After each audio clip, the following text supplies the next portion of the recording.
Hello दोस्तों, आपका इस्तकबाल है स्टोरी टीम में। आज हम जिस कहानी के बारे में बात करने जा रहे हैं वो बरसग़ैर की तारीख़ के एक बहुत ही हसास और तारीख़ी वाक़े पर मबनी है। ये मशहूर व मारूफ अदीब सादत हसन मंटो का शाहकार अफसाना टोबा टेक सिंह है। ये कहानी 1947 में हिंदुस्तान और पाकिस्तान की तकसीम के बाद के हालात को बयान करती है, जब दोनों मुल्कों के दरमियान ज़मीन और जायदादों की तकसीम हो रही थी।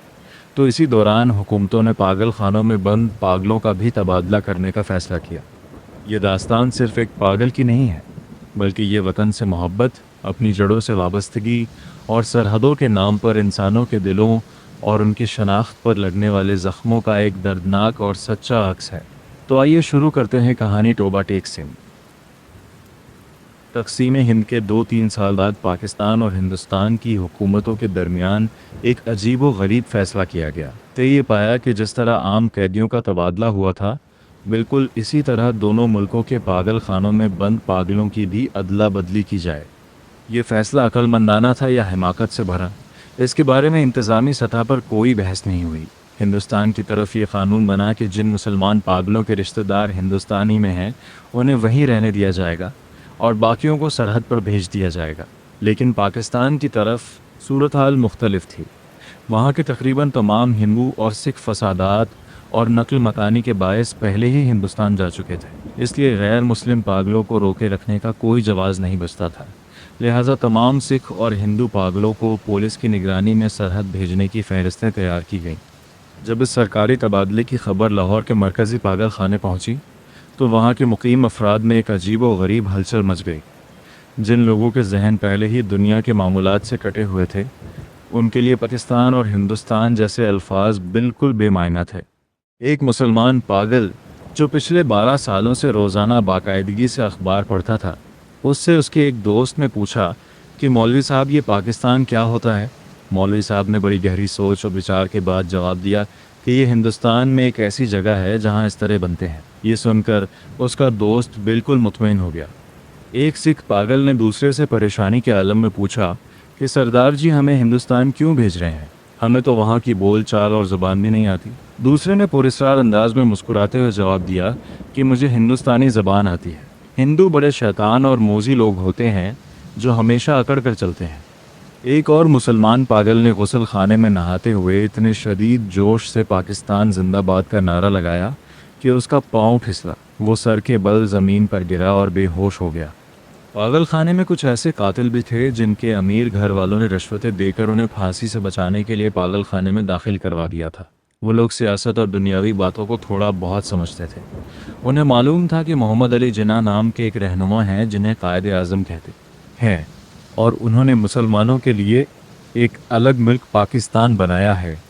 लेकिन इनके सामने भी एक बहुत बड़ा और उलझन भरा सवाल था कि अगर हम उस वक्त हिंदुस्तान में हैं तो पाकिस्तान कहाँ है, और अगर हम पाकिस्तान में हैं तो वो जगह जहाँ हम सालों से रह रहे हैं वो अब तक हिंदुस्तान कैसे थी।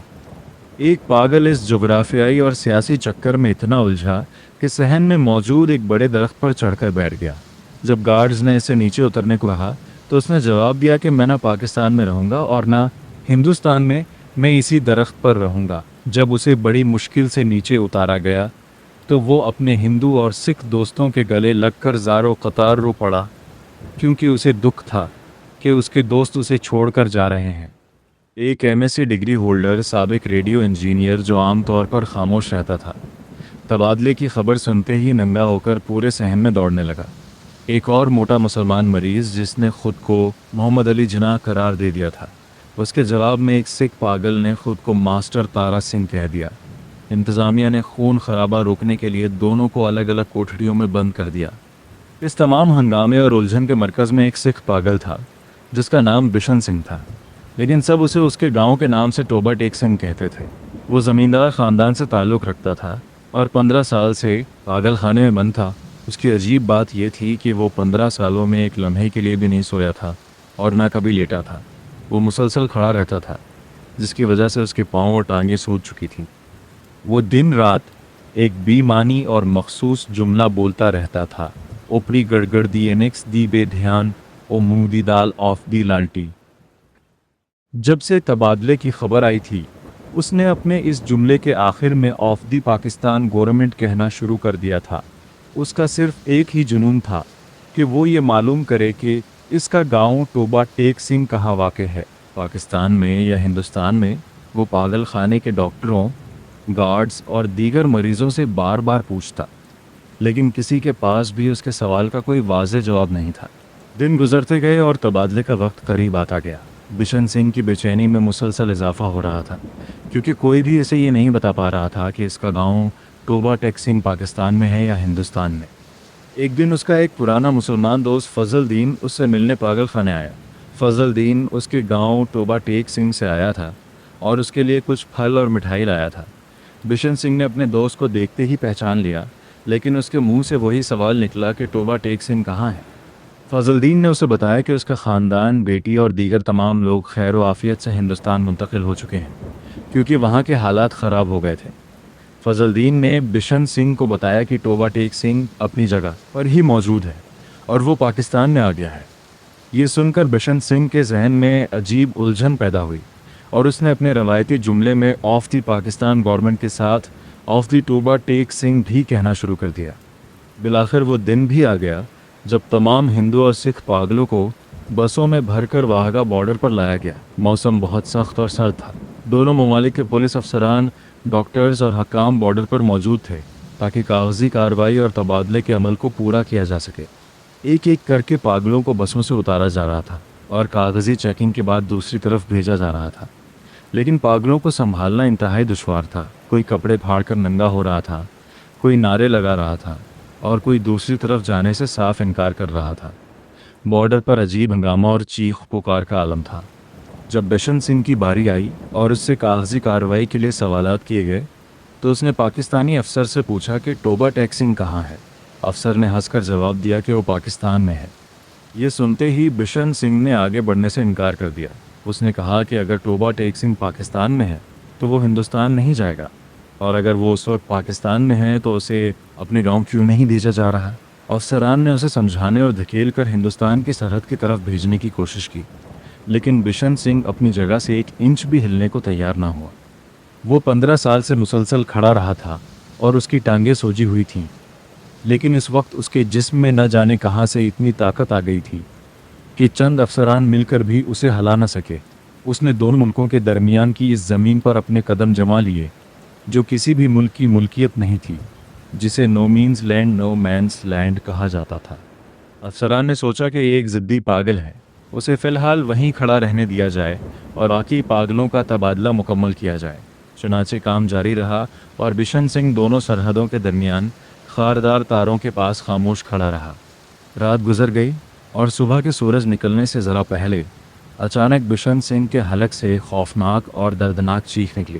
تمام افسران اور سیکیورٹی اہلکار اس کی طرف بھاگے۔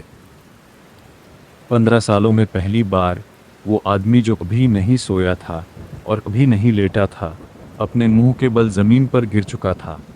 ایک طرف پاکستان کی خاردار تاریں تھیں اور دوسری طرف ہندوستان کی خاردار تاریں۔ ان دونوں کے درمیان اس بے نام اور بغیر ملک والی زمین کے ٹکڑے پر ٹوبہ ٹیک سنگھ بشن سنگھ لاش بن کر پڑا جی۔ دوستو، یہ تھی سعادت حسن منٹو کی لکھی ہوئی دل دہلا دینے والی کہانی ٹوبہ ٹیک سنگھ۔ بشن سنگھ کا اس طرح سرحد کی خاردار تاروں کے درمیان دم توڑ دینا صرف ایک شخص کی موت نہیں تھی، بلکہ یہ تقسیم ہند کے اس المیے کی تصویر تھی جس نے لاکھوں لوگوں کو ان کے گھروں، ان کی زمینوں اور ان کی شناخت سے جدا کر دیا تھا۔ وہ بے نام زمین جو نہ پاکستان کی تھی اور نہ ہندوستان کی، بشن سنگھ کے لیے اس کا سچا وطن بن گئی۔ ایک ایسی جگہ جہاں کوئی سرحد، کوئی سیاست اور کوئی نفرت نہیں تھی۔ اگر آپ کے پاس بھی کوئی ایسی کہانی ہے، چاہے وہ آپ کی اپنی زندگی کا کوئی واقعہ ہو یا آپ کے بڑوں کی سنائی ہوئی کوئی داستان، تو آپ ہمیں ضرور بھیجیں۔ چاہے آپ ہندو ہوں، سکھ ہوں یا مسلم، اس سے کوئی فرق نہیں پڑتا۔ آپ اپنی کہانی اپنے نام اور پتہ کے ساتھ نیچے ڈسکرپشن میں دی گئی ای میل آئی ڈی پر بھیج سکتے ہیں۔ شاید ہماری اگلی ویڈیو میں دکھائی جانے والی کہانی آپ ہی کی ہو۔ امید ہے آپ کو یہ کہانی اور اس کا پیغام پسند آیا ہوگا۔ اگر ویڈیو اچھی لگی ہو تو اسے لائک کریں، اپنے دوستوں کے ساتھ شیئر کریں اور اسٹوری ٹی وی کو سبسکرائب کرنا نہ بھولیں۔ جلد ہی ملیں گے ایک اور نئی اور بہترین کہانی کے ساتھ۔ اپنا بہت خیال رکھیے گا۔ شکریہ۔